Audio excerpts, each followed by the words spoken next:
Welcome to WesternSlopeNow.com. Satellite imagery when it was pulled back for the whole statewide view, very quiet. Radar also not returning anything here on the Western Slope. As evidenced, if you were outside at any point today, you hardly saw a cloud.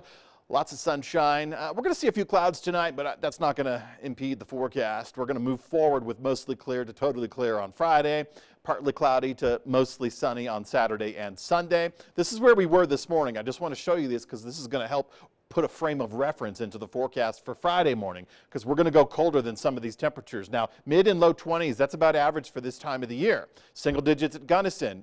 Point of note, on the positive side of 0 this morning. This is how we started our Thursday. And this is immediately after the storm system moved through. High temperatures Thursday afternoon, mid-30s, mid-40s, low 40s, kind of depends on where you are.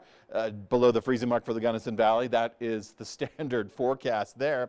But notice these numbers. If you were outside, you felt a little bit colder because of the wind chill. We had some breezy conditions throughout the mid-morning hours. Temperatures as of this recording moving into sunset, we're in the low 40s. We still have good daylight, and you'll see that sunrise. Our days are getting longer. The sunrise is happening earlier and earlier as well. So 7 a.m., if you're up for reveille at that point, you're going to get some colder temperatures Friday morning. Current wind speeds as of this recording, 5 to 15 miles per hour. This is what we felt for most of the day. We did have some top wind gusts right around the 20 and 25-ish mile per hour zone.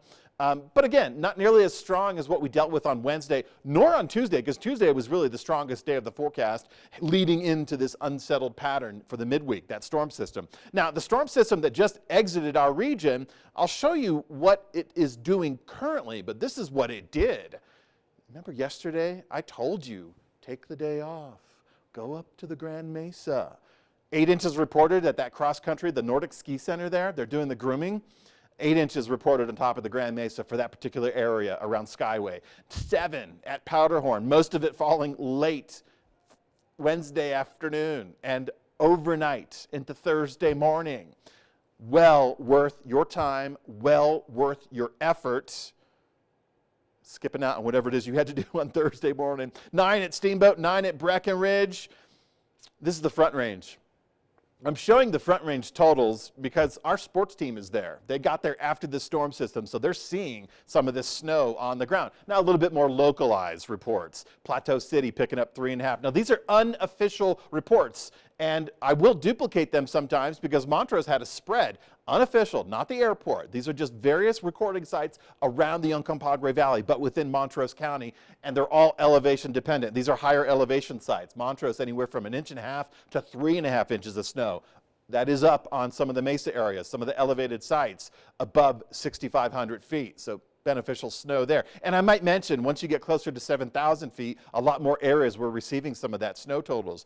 I got some reports from up Little Park Road, 2 inches. That leads you right up into Glade Park with 2, 3, and 4 inches in some areas. Gunnison 2.5, Glenwood Springs at the 2-inch mark. Eagle, Cortez right around the 2-inch mark. So that's great. That's what the system did for Colorado. This is what the system's currently doing Thursday afternoon and Thursday night for the Deep South. Tornadic weather right around Hattiesburg. I mentioned Hattiesburg because they're part of the RMAC. We will compete against them. And when I say we, if you're a Maverick, that's what I'm talking about. So right at Hattiesburg, no reports of tornadic activity, but rotating clouds, and the ingredients were there, so tornado watches. But that's not for us. We don't have that type of severe weather right here on the Western Slope. It's been many years since we even saw a cold air funnel. Not quite a tornado, but a cold air funnel. So getting into Friday and Saturday, mostly clear skies, dry conditions. We're going to moderate the temperatures. You'll notice off the west coast of California, there's going to be a little bit of circulation, low pressure system there. This is not our storm system, but it's going to help our storm system for next week. This is going to prevent that high pressure system from anchoring over the area for a long period of time. Now, it will temporarily be in place moving forward through the end of this weekend, and it's going to help with our temperatures. It's going to help with that southwest flow, usher in some dry conditions, but this will prevent that high from gripping the area because we have a stronger, more impactful storm system that we can look forward to Monday, Tuesday, and Wednesday. And we do have a holiday weekend coming up, so it's a long weekend for some, and skiers love those type of holiday weekends, and they're going to have some snow right jammed up against the end of it. So once the holiday revelers leave the mountains, then the locals can head up Monday, Tuesday, and Wednesday and enjoy some deep powder, if that's your thing. Otherwise, forget I mentioned it. So Friday morning, these are the low temperatures, minus readings for Gunnison. Remember at the beginning of this web weather, I forecasted, or I was telling you, pay attention to Gunnison. So on the opposite end of the 0 degree mark, we're supposed to be in the mid-20s for many of us right here on the Highway 50 corridor. We're going to be a little bit chillier Friday morning. And then getting into Friday afternoon, we're going to see some improvements. It could just be a handful of degrees, or it can be a significant jump, anywhere from 5 to 12 degrees worth of warmth compared to today for the end of the work week. So clear skies, great sunsets are going to be in order. Sunrises are going to be fantastic. Getting through Grand Junction this weekend, middle and lower 50s. Some clouds moving through. I don't think it's going to ruin your day. You still need to start thinking about SPF and sunblock. I know they're one and the same, but you need to start thinking about sunblock for your skin because the sun angle, it's getting higher.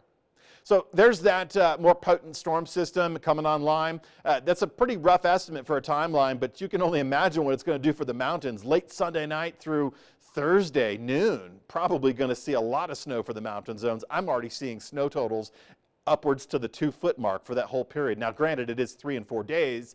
2 feet of snow is not a lot when you spread it out, but it's welcome, and we're going to be looking at snow opportunities in the lower elevations as well. This forecast does show snow getting down to the valley floor, so that means the snow line is going to drop down to about 5,200 feet for Grand Junction and drop down to about 6,400 feet for Montrose. But that snow line has notoriously been wrong this season. Very dry conditions at the surface, so we'll probably bump that up 1,000 feet. So that does keep Montrose in with a rain-snow mix and snow showers with accumulating snow. It keeps Grand Junction with a rain-snow mix and a chance of snow flurries and the possibility of some accumulating snow there by the middle of next week. Anyways, that's the start of the work week. I believe Monday's a holiday, and that'll carry us through. It does look like a really good winter storm system for us. It's a great way to get towards the end of February, and that could mark some unsettled weather for several days towards the end of this month. In the meantime, enjoy the wrap up for Friday and get out and enjoy the weekend.